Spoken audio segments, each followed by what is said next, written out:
Oh, hello. Thank you for joining me. According to all known laws of aviation, bees shouldn't be able to fly. Their wings are too small to lift their fat bodies off the ground. Bees, however, don't care and fly anyway. But how long will our bees be able to fly? According to researchers, they don't have long. You might know bees as those providers of honey, or as those little bugs who sting you and then die after. But by far, their most important role in nature is pollination, which is the process of transporting pollen from one plant to another.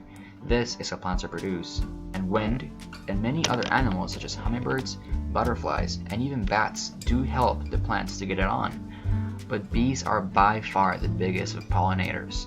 They pollinate more than 150 plant species all over the world, from roses and daisies to orange and apple trees, and even peanut and cocoa plants. Some farmers go as far as to hire bees to pollinate their crops, and then increase their yield and profit. Overall, bees are responsible for pollinating 80% of all U.S. food crops. Their contribution is such that 1 out of every 3 meals consumed in the U.S. is made possible by our black and yellow friends. You might think such an important part of our food web would be safe and sound, but unfortunately, this is not the case. The bees are dying at an alarming rate. Research shows that 30% of the entire bee population has perished in the last decade. Beekeepers have reported that 9 out of 10 colonies had vanished in 2015. Some even tell stories of colonies dying off entirely in just 3 weeks. This event is of such magnitude that it has been recognized by millions of experts worldwide and dubbed the colony collapse disorder. Just like with many other situations, humans factor in for a high percentage of bee fatalities. And while we possess all the ability to stop the bee massacre, we lack basic initiative and even basic desire. But before we understand how bees are disappearing, we have to understand how bees live. So follow me as we delve into the world of black and yellow. Bees like warmer climates. They tend to inhabit tropical lands such as equatorial Africa and Central America, but they're even happy to live in temperate climates and dense forested areas such as California, Germany, and Korea.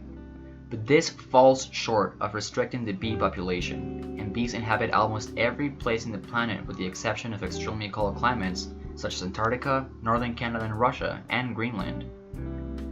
Bees have made the entire globe their home, thanks to their ability to prevail under high demand. But let's dig a little bit deeper. Bees live in nests, or beehives. The beehives are comprised of hundreds of thousands of hexagons made entirely of beeswax, which is produced by 8 wax-producing glands inside the bee's abdomen. The hexagonal cells become storage facilities for food, water, honey, pollen, and they even work as infirmaries to house the brood, which are the eggs. Beehives can house as many as 60,000 bees. And there are 3 types of bees.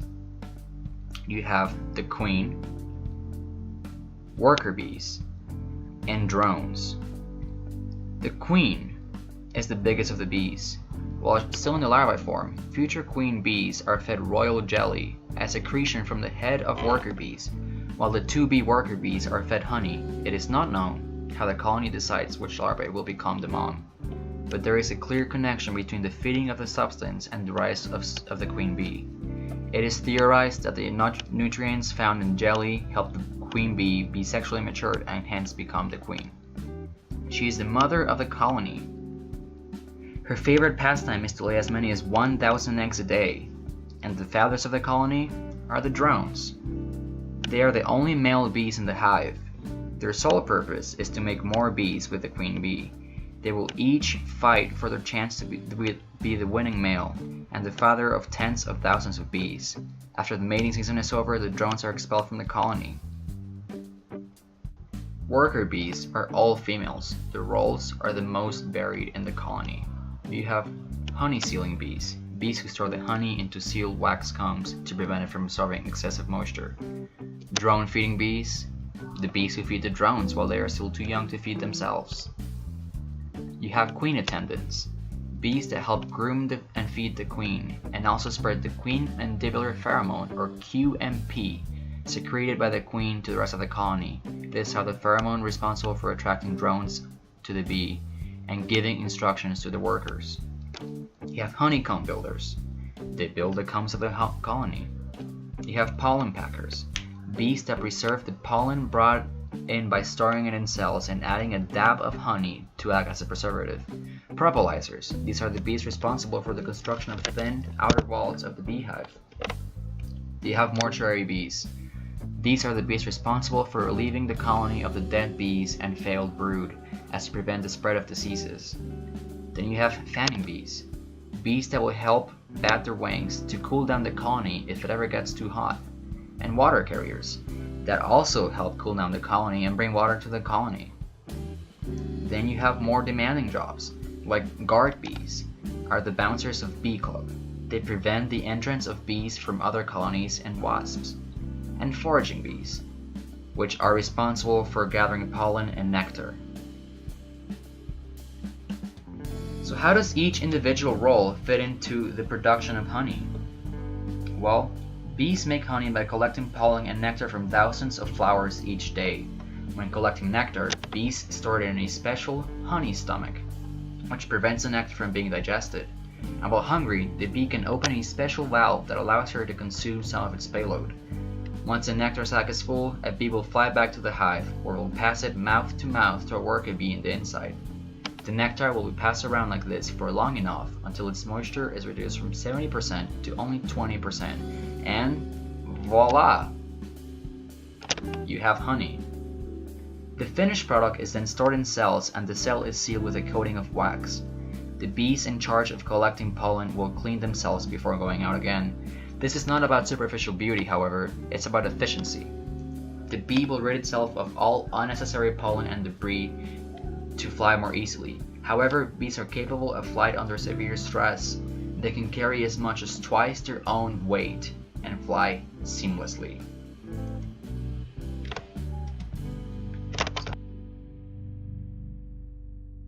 Once the honey is produced, bees will use it to feed baby bees or larvae. Sometimes honey is mixed with pollen to make bee bread, a yummy treat for the bees. These sweet products give bees the energy to work hard and thrive.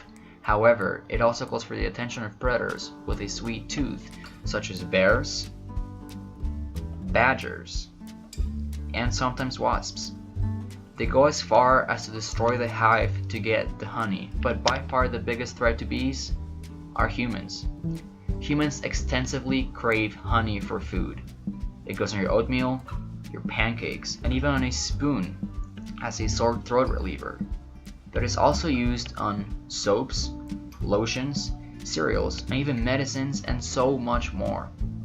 This extremely high demand of honey has led to arduous abuse of bees, and while most beekeepers and associations treat their colonies with care and respect, the amount of stress put on bees is to be noted. Beekeepers make fake colonies for the bees to make it easier to harvest their material.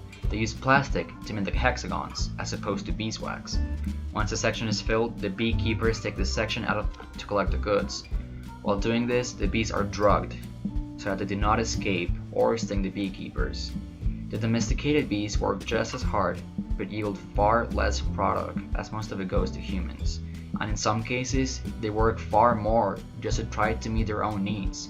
But to no avail. This leads to stress on the bees, which lowers their honey production. And while human abuse surely takes a toll on bee morale, it is the unintentional and indirect actions, as well as collateral damage, that has severely crippled the bee population. Let's just take a look at how our little honey friends are affected by us. We are growing at quite a large rate. Our urban areas are expanding and taking over previously inhabited land, plus our increase in numbers is leading to a higher demand of resources, such as more cattle and water, but most directly affecting bees, more forest wood, and even flowers. This is making bees take drastic measures. such as making home in popular areas. You might know this as beehives in your backyard's tree. And while the right thing to do is to pacify the bees, to then be removed to a different zone, such as nearby prairies or even your local apiary, most people will take the fast route and just kill the bee colony entirely. And while it might seem that one colony won't make a difference, the numbers certainly do add up. And the baby queen from the colony that you just destroyed would have gone on to make new colonies, and then that colony would have made even more colonies. So by extension, we kill so many bee colonies by just destroying the one in your backyard. But with the growth of human population, you have a growth on human demand for honey. So this, combined with the decaying number of honey producers, leads to an increasing amount of stress on the bees, and it becomes a vicious cycle. And not only does the human population require more honey, but also more energy, and the abuse of natural resources and the expansion of the anthroposphere and its impact has led to global warming. And global warming doesn't just mean warmer temperatures, but an imbalance of the climate. So with longer winters and shorter springs and summers, bees have shorter time to collect the pollen and nectar to produce their food, and now they require even more food to survive the longer winters.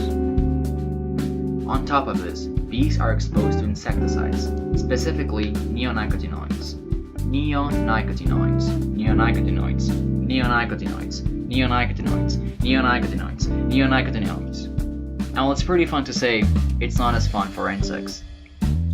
This insecticide is sprayed on crops, which does not harm the plants or the people who consume it. However, it targets the insects and pests that would eat the crops, such as grasshoppers and flies. The way the insecticide works is targeting the insect's nervous system, paralyzing them, putting them in a coma, and killing them. However, thanks to the wind, the insecticide gets carried over and lands on nearby flowers. Once the flowers are infected, they become death traps for bees. And bees, being insects, receive the same treatment as pests. Once the bee collects the pollen from the nectar or the infected plant, the bee becomes sick. But it remains healthy for long enough to return to its colony, where she will spread the infection and the whole colony becomes a toxic environment, and many bee casualties arise from a chain reaction. But one of the leading causes of bee decline is a combination of evolutionary ingenuity and corporate disregard. The Varroa destructor, a parasite that clings onto bees from the moment they are born. These red devils can only reproduce in beehives, and more specifically inside the bees' incubation cells. There, a single critter will go in just as the other bees are sealing the cell. Once inside, it feeds on the bee's nutrients and even the bee itself. It is careful to leave the bee strong enough to open the cell, but the bee is too weak to work and even to survive. Once the bee is out, the critter and its newly hatched babies are able to come out and the cycle continues. Once humans realized honey production was being compromised because of the Varroa destructor, they decided to take action and get rid of the problem. Monsanto is an agrochemical and biotechnology corporation. They were responsible for creating an insecticide that would kill off the Varroa destructor and help the bees. So they used corn that was genetically modified, not a problem out of itself, to manufacture Bacillus thuringiensis, or BT, a bacterium. It was meant to kill the Varroa destructor and leave the bees unharmed. However, the results were much more dramatic. The BT binds to the bee's stomach and makes it not want to eat. So by doing so, the bee is weakened and is unable to work. And when bees don't work, the colony doesn't thrive. So it affects more than just individuals. Monsanto, however, has denied these claims and continues to manufacture this insecticide, and more bees die to this day. So put together, things such as global warming, insecticides, Varroa destructor, Monsanto, overworking the bees to produce more honey, human expansion, and your aunt who decided to kill the beehive in her backyard instead of calling the right authority. All of these factors lead to the infamous and threatening colony collapse disorder. And that's sad and all for the bees, but what is the impact on the human population? Well, you might still remember at the beginning of the movie when we learned that bees are responsible for the production of 80% of the food crops in the world, and the whole 1 out of 3 bites shebang. So of course, when bees lose their numbers, our food loses its numbers. But this isn't just an imminent shortage of honey. 80% of the food crops are made possible by bees. 80%. 80% of the food crops. 80. Like, take corn for example. Not only is it eaten by itself, but it is also made into corn chips, cereal. It is used to feed cattle, which gives us steaks, burgers, milk, and cornstarch is used to make plastics, matches, diapers, and even medicine. And yes, corn is made possible by bees. In the past 6 years, California alone has faced a decline in their honey production by 50%. It is costing the food economy $30 billion a year. A year! But again, this isn't just about the money. Bees are responsible for an immense number of production of crops and flowers, so without bees, we would also not have roses, and we would not have apples. A huge, monstrous amount of food would be compromised, and we humans will be affected very deeply if something is not done to prevent bee extinction. If we don't do this for the bees, we should at least do it for ourselves.